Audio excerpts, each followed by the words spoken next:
This week on Vaticano, 6,000 rosaries are to be sent to Syria to Catholic families there. The Holy Father blessed them and said that prayer recited with faith is powerful. In Eritrea, the government has occupied 29 hospitals and Catholic health centers. Father Musi Zerai tells us why this is a blow to religious freedom there. The Basilica of St. Mary Major is the most beautiful church dedicated to the Virgin Mary in Rome. Discover with us the history of this basilica and be amazed by its beauty. For this and more, Vaticano starts now.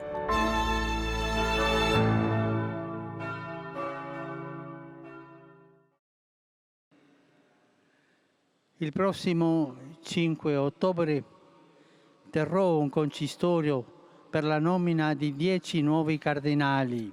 Pope Francis announced the names of new cardinals he'll be creating in a special ceremony called a consistory on October the 5th.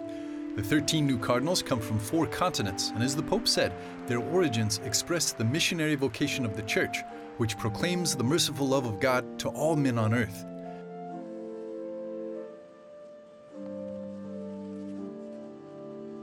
Several of the candidates are already close collaborators of the Holy Father, as they're currently working in the Roman Curia.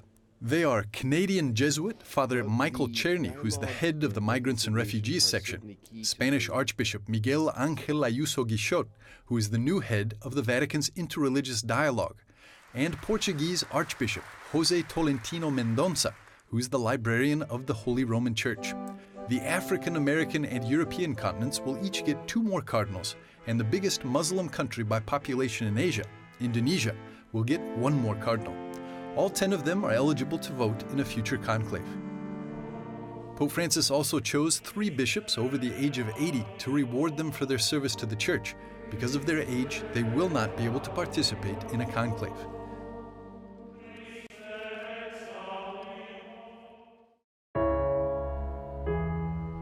The charitable organization Aid to the Church in Need is continuing to help Christians in Syria. 6,000 rosaries will be distributed on September the 15th to spiritually support people that for many years are undergoing difficulties caused by the ongoing conflict. Pope Francis blessed the rosaries during the Angelus on August the 15th. Il Padre, il Figlio e lo Spirito Santo.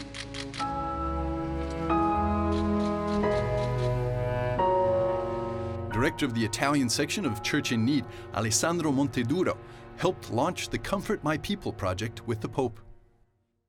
I rosari dunque per dire loro che The rosaries, therefore, are to tell them that there's not only humanitarian aid, and they know perfectly well they can count on us.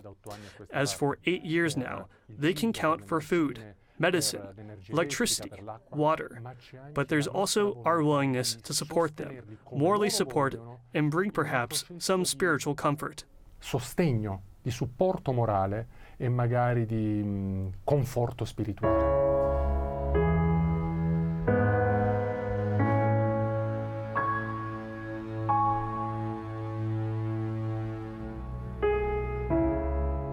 Il problema qual è? What's the problem?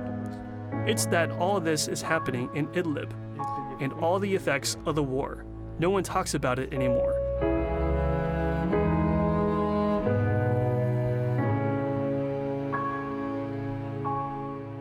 Non ne parlano più in sede istituzionale. No one talks about it in the institutional framework, both in the national and supranational forums. The G7 that took place a few days ago in France did not devote any interest to a search for a possible political solution, to a common supporting action for Syria, for the Syrian people. Per la Siria, per il popolo siriano.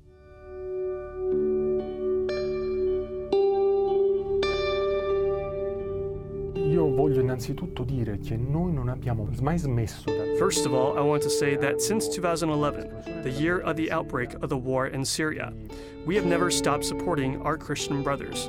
We've done 850 projects supported, with a budget of about 35 million euros. Il 15 settembre sarà una iniziativa molto bella. September 15th will be a very nice initiative. The celebration will cover all Christian parishes and will have the following name: Console My People. There, during the celebration that Aid to the Church in Need is organizing, in collaboration with all the local churches, both Catholic and Orthodox. We will distribute those rosaries blessed by the Holy Father, which we have just spoken. E dei quali abbiamo appena parlato.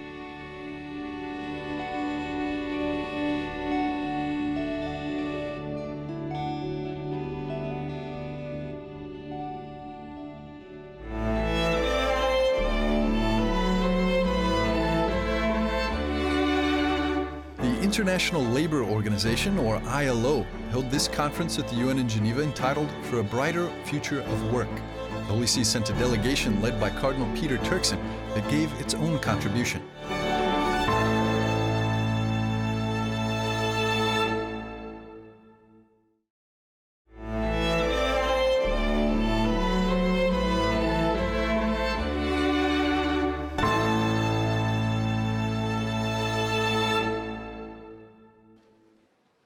The International Labour Organization, or ILO, held this conference at the UN in Geneva entitled For a Brighter Future of Work. By gathering high-level representatives from states and organizations, ILO wants to find ways to improve the quality of workers' lives, reverse damage wreaked by global inequality, and much more. The Holy See has a close bond to the labor organization. So the Catholic Church is, for 100 years, represented within the ILO, with one priest, usually a Jesuit priest from the very beginning, and his duty would be somehow to regulate certain relations linked to more spiritual issues. And this is what is also linking us today to ILO. New technologies are transforming the world of work, creating new risks and opportunities for workers. The Holy See is emphasizing that to make this transition well, actors must join forces and take decisive action. Human being needs work not for working, nor for making money only, but to develop as a personality and also develop as a spiritually. So this is why we have this particular attention to International Organization for Labor. 60% of all the work in the world is informal. It means not regulated. And this percentage is still growing. So it means we cannot ignore an issue of such an importance. Therefore, work cannot be considered as a commodity or a mere tool in the production chain of goods and services.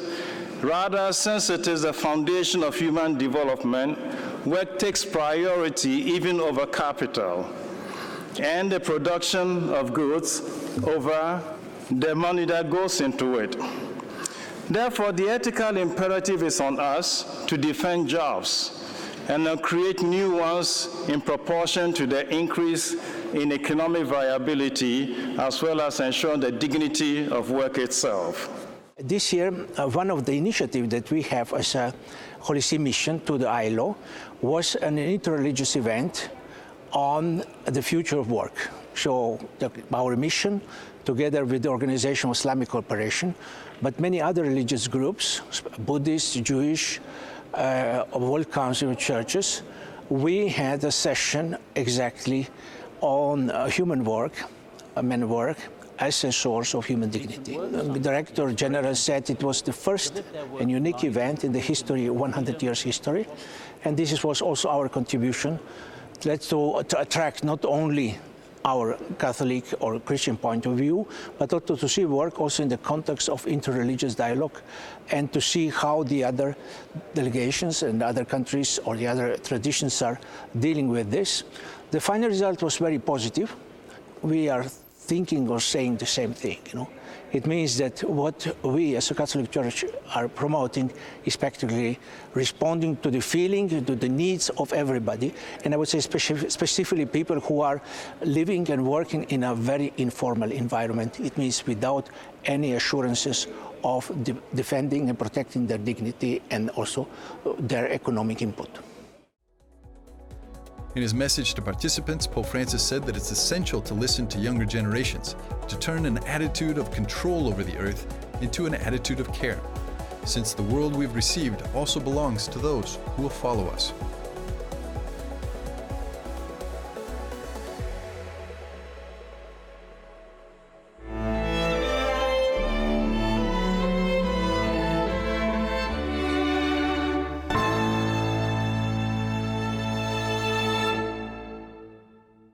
Last June, the army of Eritrea, a country on the Horn of Africa, occupied 29 hospitals and Catholic health centers by order of the government, limiting the church's humanitarian work there.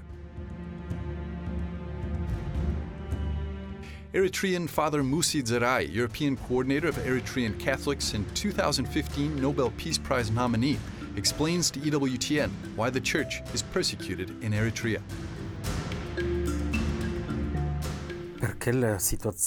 Because the nature of the government itself is a communist and atheist matrix, whereby religions have always been tolerated to a certain extent. The government had issued in 1995 a law that prevented religions from doing social activities, like school, healthcare, charity for the poor, and so on. But the Catholic Church has never accepted that it be prevented from translating into practice the commandment of Jesus to love one's neighbor as oneself. So the Church has so far tried to do what is its duty, its continued mission. Last June, the regime decided to close all of the clinics run by the Catholic Church. So clinics, hospitals, medical facilities, in total 29. And the risk now is that it will also close schools, which number more than 50, including primary schools, secondary schools, high schools, as well as about 100 nurseries that the Church runs throughout the country, especially in the most remote areas, in rural areas where there is not even the presence of the state itself with its structures. So, the Church guarantees a very useful service to the population. But the government is trying to limit the action and the mission of the Church, both Catholic and not Catholic. La missione della Chiesa, sia cattolica ma non solo. What should Catholics do in Eritrea? Vivono con una libertà. They live with a limited religious freedom, but also a whole series of other fundamental freedoms are completely denied. There is no freedom of the press. There is no freedom of movement. There is no freedom of association. There is not even a constitution itself. It has never come into force. So there is no fundamental law that guarantees the rights and duties of citizens. La legge fondamentale che garantisce I diritti e doveri dei cittadini. In the Vatican, what is Vatican diplomacy doing to resolve the crisis? Ma per adesso stiamo aspettando la nomina. At the moment, we are waiting for the nomination of the new nuncio. There is still no nuncio because the one that was there was transferred to Kenya. So even this void, the absence of a nuncio, does not facilitate dialogue with the government. There is no diplomat who should support this relationship. So we are waiting for the nomination of the nuncio. Then, let's see what can be done for the Holy See. It will not be easy anyway, with a government of this nature.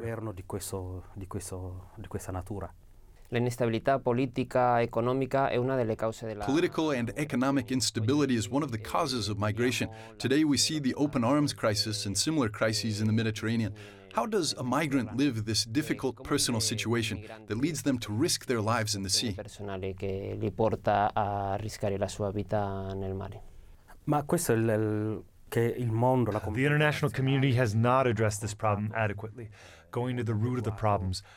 The European Union has tried to erect more walls, physical or through laws, such as now the closure of ports or bilateral agreements such as the one that was initiated through the Kurdistan process, just to create obstacles for those who were fleeing from their country for various reasons. Who for hunger, who for war, who for political, ethnic, religious persecution, and therefore not going to solve the problem that is causing the flight of these people. Instead, we have spent resources, millions of euros, even the European Union that funded the 28 countries that were part of the process of Khartoum, just to build walls, not to solve problems, not to protect people, what is causing more deaths. Maybe we don't see them, but they continue to die in the desert. They continue to die in prisons, in various detention centers, but also continue to die in the sea. Before, 1 in 18 died. Now, they are dying 1 in 6. So it is not true that the deaths have decreased. The deaths have increased, only that we don't see them. There are no more ships that were rescuing in the sea, near the Libyan coast. so no one can tell what is happening. Just yesterday, the alarm was raised that there are 100 more people missing. Who will take care of these people? There are still the corpses that were rejected by the sea not even a month ago, which were another massacre of more than 300 people. The corpses are still on the beaches in Libya. They have not even been recovered and given a decent burial. All of this is a failure of a management of immigration, especially of Europe, that is physically, geographically, is closer to Africa. His interlocutor, on the other hand, the situation in Libya, is not able to ensure proper management. Detention centers in Libya are transformed into prisons, into places of horror where they are tortured, abused, and raped. And therefore, you cannot manage the situation saying, as long as you block what happens, how they are treated, how they are stopped, we don't care. To have a policy, like you saying, washing your hands when faced with problems, then unloading the problems to very fragile countries, both politically and economically, because unloading it on North Africa or Sub-Saharan Africa, which also concerns Europe, is irresponsible. So how do you think this situation should be handled? Well, my opinion, which had presented me together with another association to the European Commission, is to make 3 stages.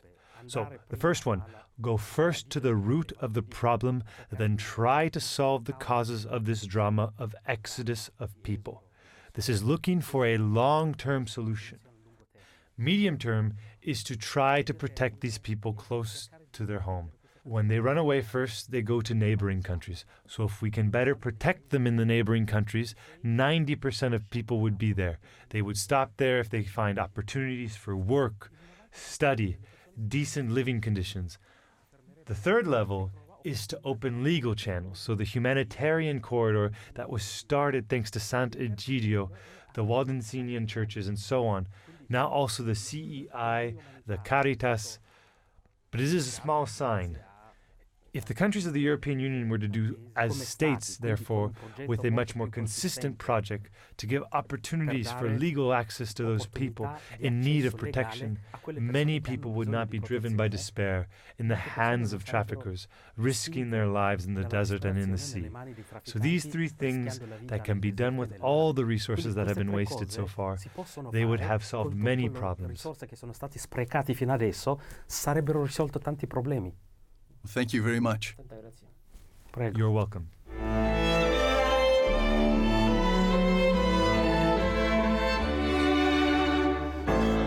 In a few moments, we'll bring you inside the Basilica of St. Mary Major.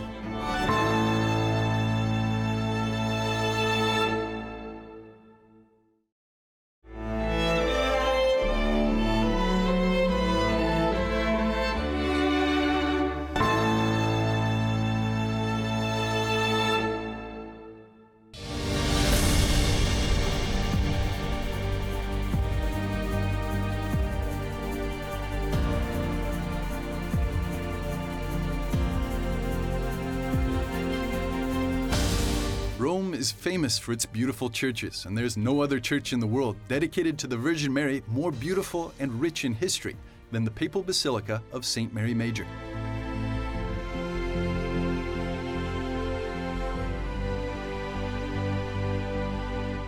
An interesting legend associated with the foundation of this church is known well by the canon of the Basilica, Bishop Irenei Biljek.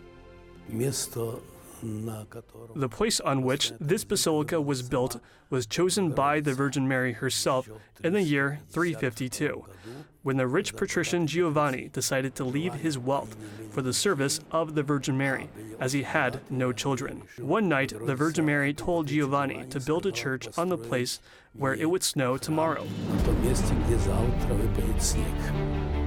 On the next morning, Giovanni and his wife found a mound of snow on the Esquiline Hill. To their surprise, they also met Pope Liberius at the hill. He had had the same dream.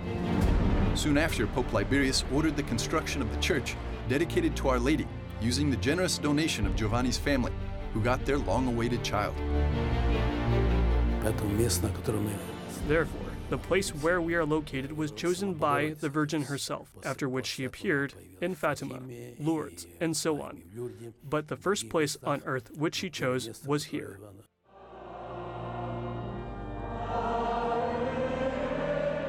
Every August the 5th, during the solemn Mass, the ceiling is opened and white petals fall, recalling the snow miracle on a hot Roman summer day.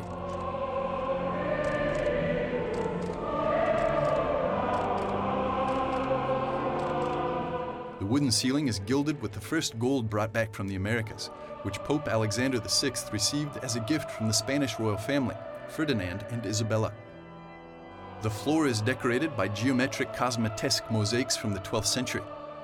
The modern look of the church is a combination of styles from different periods of time, as the church was rebuilt in 440 AD by Pope Sixtus III after the Council of Ephesus, when the Virgin Mary was proclaimed Mother of God.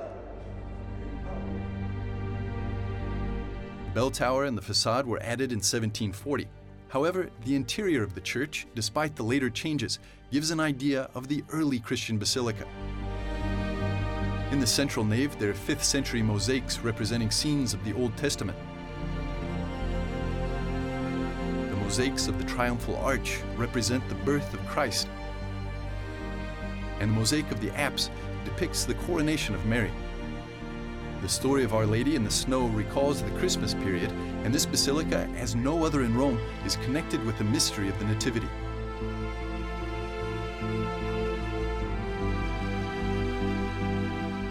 Scripture scholar and church history expert Father Mitch Pacwa says that the link can be seen in the most precious relic of the basilica. One of the most important things about this basilica is the manger that is at the main altar. Now, when we're dealing with the manger, it's important to know a little bit about the background in Bethlehem. And when Saint Helena came to the Holy Land around 325, so almost 200 years later, she asked, where's the tomb of Jesus? They pointed it out. And then where's the place of his birth? And they pointed to it. Inside the cave were 2 cribs. Now, it was impossible, still would be impossible to know which crib our Lord was placed in. Cannot know. So, one crib remains in Bethlehem, and at Christmas, after midnight Mass, the Patriarch of Jerusalem carries the infant Jesus, a little small life-size statue, over to the crib in Bethlehem. But the other crib is here at St. Mary Major.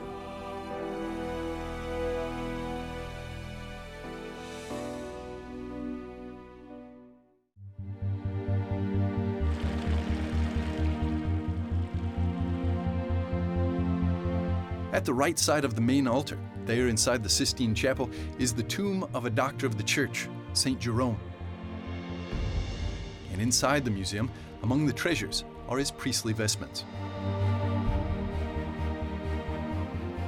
St. Mary Major Church is a destination of millions of pilgrims, and not only Catholics. The Basilica is a very special place for Slavic Christians, as here in the year 866, the Slavic language was approved for use in the liturgy. Indeed, for the Slavs, the basilica is valuable because in 868, when Cyril and Methodius preached in Chersonesos, they found the holy relics of Pope Clement, where he was martyred. They brought them to this basilica, where the Pope received them with great honors. They asked for the blessings of the liturgical books in the Cyrillic alphabet. So here, in 866, was celebrated the first Mass in the Old Slavic language.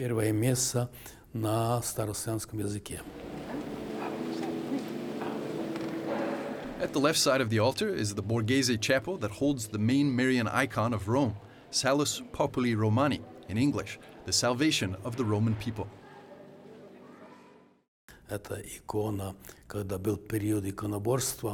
When there was a period of iconoclasm in the 7th century in Constantinople, there was a danger that this icon could be destroyed. So one devout monk packed the icon in a box, wrote a letter, and placed the box into the sea. After a while, Pope Adrian in a dream saw the Virgin Mary, who told him that this morning you should go to the river Tiber. He came there with a morning prayer together with all the servants and found a box in the water. The Pope asked to open the box, so the box was untied, and an icon popped out into the Pope's hands. Then the icon was solemnly brought here to this church.